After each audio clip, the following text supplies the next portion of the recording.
ಮಂಜಣ್ಣವ್ರನ್ನ ಕೇಳ್ಕೊಂತ ಇದೀನಿ ಅಣ್ಣ, ನಿಮ್ ಕಡೆಯಿಂದ ಒಂದು ಜಾಗದ ವ್ಯವಸ್ಥೆ ಮಾಡಿ ನಮ್ಗೆ ಸಹಕಾರ ಮಾಡ್ರಿ. ಮತ್ತೆ ಶಾಸಕರಾಗಿ ನೀವು 100% ಬಂದೇ ಬರ್ತೀರಾ. ಜನಗಳಿಗೆ ಹೋಗಿ ಜನಗಳಿಗೋಸ್ಕರ ಕಾರ್ಯಕ್ರಮಗಳು ಮಾಡಿದ್ದೀರಾ.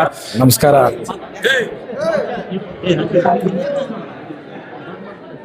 ಹಲೋ, ಮೊದಲನೇದಾಗಿ ಮುಳಬಾಗಿಲು ಗ್ರಾಮಸ್ಥರಿಗೆ ಎಲ್ರಿಗೂ ನಮಸ್ಕಾರಗಳನ್ನ ಹೇಳ್ತಾ, ವೇದಿಕೆ ಮೇಲೆ ಆಸೀನರಾಗಿರ್ತಕ್ಕಂಥ ಎಲ್ಲ ಗಣ್ಯರಿಗೂ ಮತ್ತೆ ವೇದಿಕೆ ಮುಂಭಾಗದಲ್ಲಿ ಆಸೀನರಾಗಿರ್ತಕ್ಕಂಥ ಎಲ್ಲ ಗ್ರಾಮಸ್ಥರಿಗೂ ಮತ್ತೆ ಸಮೃದ್ಧಿ ಮಂಜಣ್ಣವರು ಇವತ್ತು ಒಂದು ಶಾಸಕರಾಗಿ ಸಾಮಾನ್ಯ ವ್ಯಕ್ತಿಯಂತೆ ಇವತ್ತು ದುಡಿದು ಎಲ್ಲರಂತೆ ಸಾಮಾನ್ಯ ವ್ಯಕ್ತಿಯಾಗಿ ಇವತ್ತು ಬಂದು ಒಂದು ಕಾರ್ಯಕ್ರಮದಲ್ಲಿ ಪಾಲ್ಗೊಂಡಿದ್ದಾರೆ.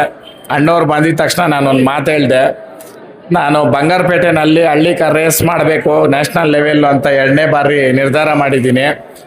ಆದ್ರೂ ಅವ್ರ ಕಡೆಯಿಂದ ಒಂದು ಅವಕಾಶ ನಮ್ಮ ಕೈ ಜೋಡಿಸ್ಲಿ, ಅವ್ರದ್ದು ಸಹಕಾರ ಇರಲಿ. ಹಳ್ಳಿಕ ರೇಸ್ನ ಮುಳಬಾಗಲ್ ತಾಲೂಕಲ್ಲಿ ನನಗೆ 50 ಎಕರೆ ಜಮೀನು ಅಂದರೆ ಕೊಂಡ್ಕೊಳಕ್ಕಲ್ಲ, ಜಾಗ ಅವ್ರು ಕೊಡಲಿ.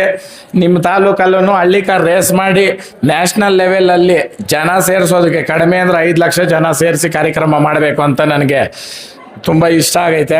ಆ ಕಾರಣಕ್ಕಾಗಿ ವೆಂಕಟೇಶಣ್ಣವ್ರ ಮುಖಾಂತರ ದಯವಿಟ್ಟು ಇವತ್ತು ಈ ದ್ರೌತಮನ್ ಸನ್ನಿಧಾನದಲ್ಲಿ ಇದೊಂದು ಮಾಡಿಕೊಡ್ರಿ. ಯಾಕಂತಂದರೆ ಈ ಅವಕಾಶ ಎಲ್ರಿಗೂ ಸಿಗಲ್ಲ. ಇನ್ನು ಕೇವಲ 2 ವರ್ಷ ಐತೆ.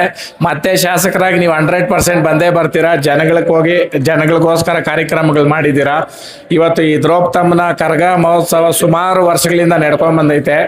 ಮತ್ತು ಈ ನಮ್ಮ ಲಾಯರ್ ವೆಂಕಟೇಶಣ್ಣವ್ರ ಕೊಡುಗೆ ಭಾಳ ಅಪಾರ ಈ ದೇವಸ್ಥಾನ ಮುಖಾಂತರ. ಯಾಕಂತಂದರೆ ಬೆಂಗಳೂರಿಗೆ ಬಂದು ನಮ್ಮನ್ನ ಆಹ್ವಾನ ಮಾಡಿ ಸುಮಾರು ಜನ ಇವತ್ತು ಸೇರಿಸಿ ಸುಮಾರು ಕಾರ್ಯಕ್ರಮಗಳು ಮಾಡಿ ಜನಗಳನ್ನ ಒಗ್ಗೂಡಿಸೋದು ಅಂದರೆ ಅಷ್ಟು ಸುಲಭ ಅಲ್ಲ. ಒಂದು ಜನಾಂಗದಲ್ಲಿ ಒಂದು ನಾಯಕನ ಅನ್ಸ್ಕೊಳೋದು ಸುಲಭ ಅಲ್ಲ. ಇವತ್ತು ಒಬ್ಬರು ನಮ್ಮ ಜನಾಂಗದಿಂದ ಒಂದು ನಾಯಕರಾಗಿ ಇವತ್ತು ಇಲ್ಲಿ ಕಾರ್ಯಕ್ರಮನ ಯಶಸ್ವಿಯಾಗಿ ಮಾಡ್ತಾ ಇದ್ದಾರೆ. ಕರಗ ಮಹೋತ್ಸವ ಭಾಳ ವಿಜೃಂಭಣೆಯಿಂದ ನಡೀತೈತೆ.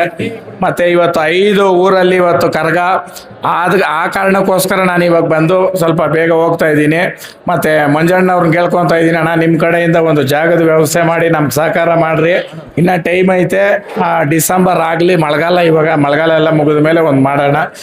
ಎಲ್ರಿಗೂ ಒಳ್ಳೇದಾಗಲಿ. ನನಗೆ ಮಾತಾಡೋಕ್ಕೆ ಅವಕಾಶ ಕೊಟ್ಟಿರ್ತಕ್ಕಂಥ ಈ ವೇದಿಕೆ ಅವ್ರಿಗೆ ಎಲ್ರಿಗೂ ಒಳ್ಳೇದಾಗಲಿ. ಜೈ ಹಳ್ಳಿಕಾರ್.